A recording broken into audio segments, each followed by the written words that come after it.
ራሴን አጠፋለሁ። ሳሮን አየልኝ እስር ቤትና ሱስ ውስጥ ስለከተታት እንዲሁም ስላለችበት የአእምሮ እክል እናወጋለን። ከመጣችበት ጊዜ ጀምሮ በቀላሉ የሰው ዓይን ውስጥ የገባችው ሳሮን አየልኝ በሕይወት መስመር ውስጥ ወድቃ በአሳዛኝ ሁኔታ ውስጥ ትገኛለች። በእንደዚህ አይነት ጊዜ ውስጥ ሰው ከጎኗ ከሌለ ለከፋ ነገር መጋለጧ ስለማይቀር ያ ከመሆኑ በፊት ያለችበትን አሳዛኝ ሁኔታ ለእናንተ ልናጋራችሁ ነው። ከቲክቶከሩ ጆን ዳንኤል ሕመም ጀርባ ስላለው የሕክምና ሚስጥር የምንነግራችሁ ይሆናል። ስለ ማስተር አብነትም የተሰማ አዲስ ነገር አለ፣ ታደምጡታላችሁ። ቪዲዮውን ላይክ እያደረጋችሁ አብራችሁን ዝለቁ።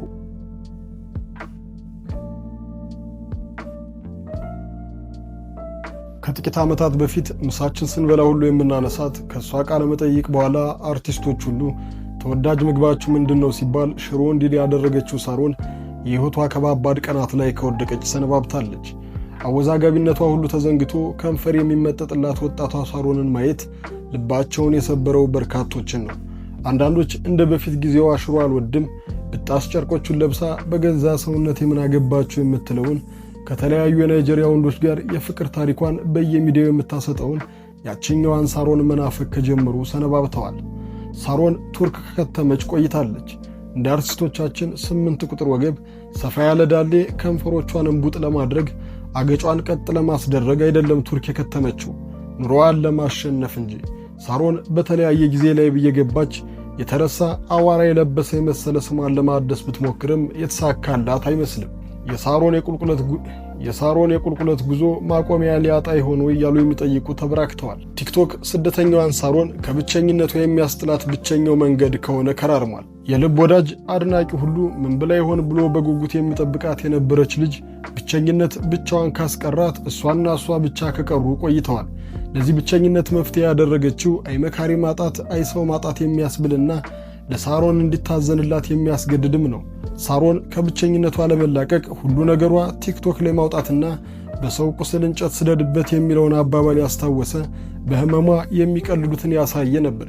ከቀናት በፊት ብቸኝነት የጠበሳት ሳሮን ባለማስተዋል ልብሷን ስትቀይር ካሜራዋ ኦን መሆኑን ቲክቶክ ላይ መሆኗን ሳታውቅ ልብሷን መቀየሯን ተከትሎ የእርቃን ቪዲዮ ለዓለም ተሰራጭቷል።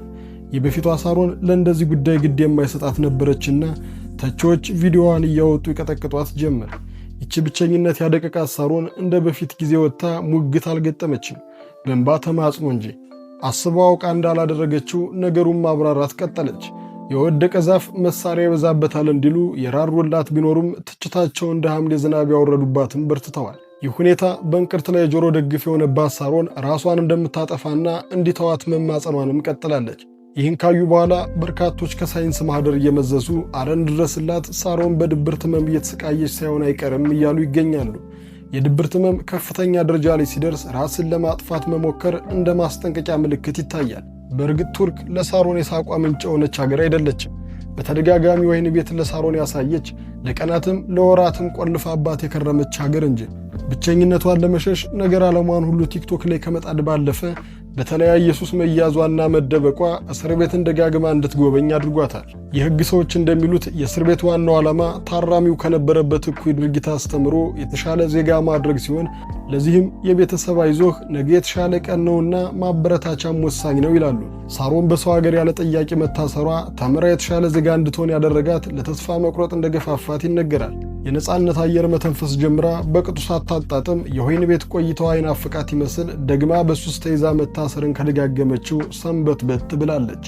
ከሱሰኝነት በተጨማሪ ኢትዮጵያ እያለች የለመደችው ቅንጡ ሕይወት ዝና ሁሉ እንደ ጉም ተኖ እንደ ተራ ሰው ሕይወትን ለማሸነፍ መታገል ልትቋቋም ያልቻለችው ጉዳይ እንደሆነባት ይነገራል። ፊርማሽን አስቀምጭልን፣ ፎቶ አብረን እንነሳ፣ ሳሮን እንወድሻለን የሚሉ ድምፆችን ከሰማች ሰነባብታለች። ብዙዎች የበፊቷ መልካሟን ሳሮን ባዩበት አይናቸው ይችን ሳሮን መመልከት የማይታመን እንደሆነባቸው ይገልጻሉ። ምናልባት ሕይወቷን ለማሸነፍ ዝቅተኛ የሚባሉ ሥራዎችን መስራት ስለመጀመሯም ግምታቸውን ያስቀምጣሉ።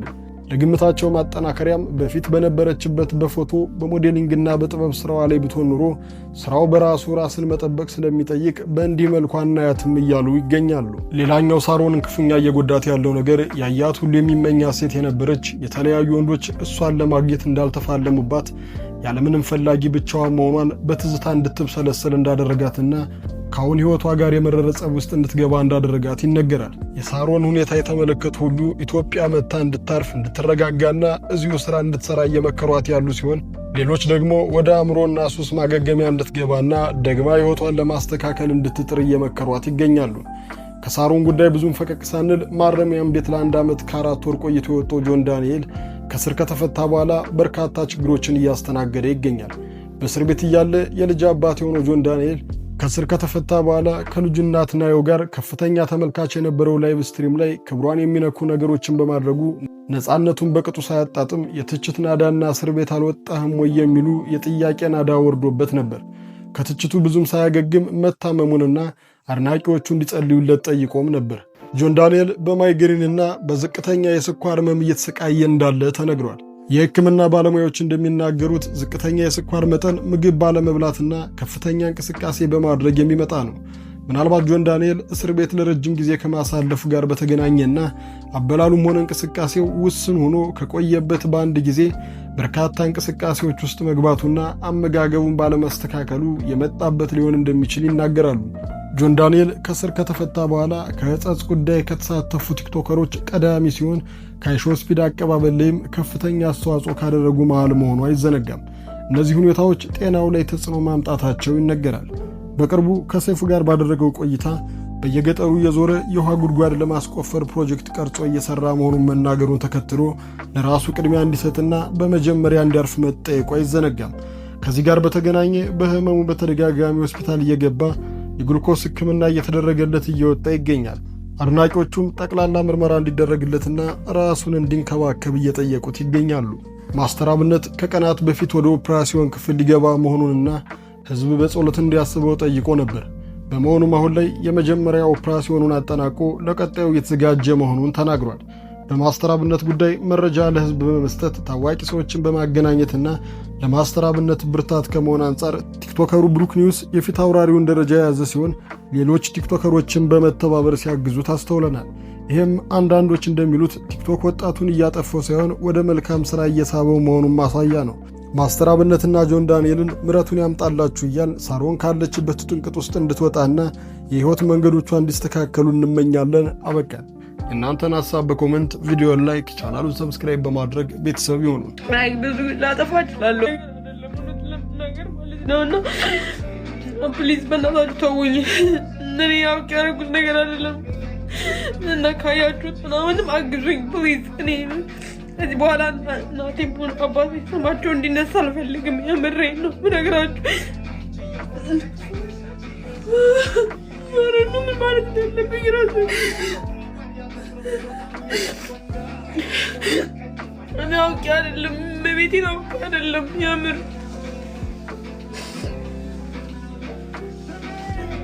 እዛ ጋር አድርጌው በለና እንዳልኳችሁ ነው። እዚህኛው ቁም ሳጥን ላይ ሳደርገው እዚህኛው ጋር ላይክ 2 አይነት መስታወት ነው ያለው ቤቴ ውስጥና እሱ ጋር እንደምታይኝ አላሰብኩትም። ብዙ የታየ ነገርም የለም እውነቱን ለመናገር ግን በእናታችሁ በቃ ተውኝ። እኔ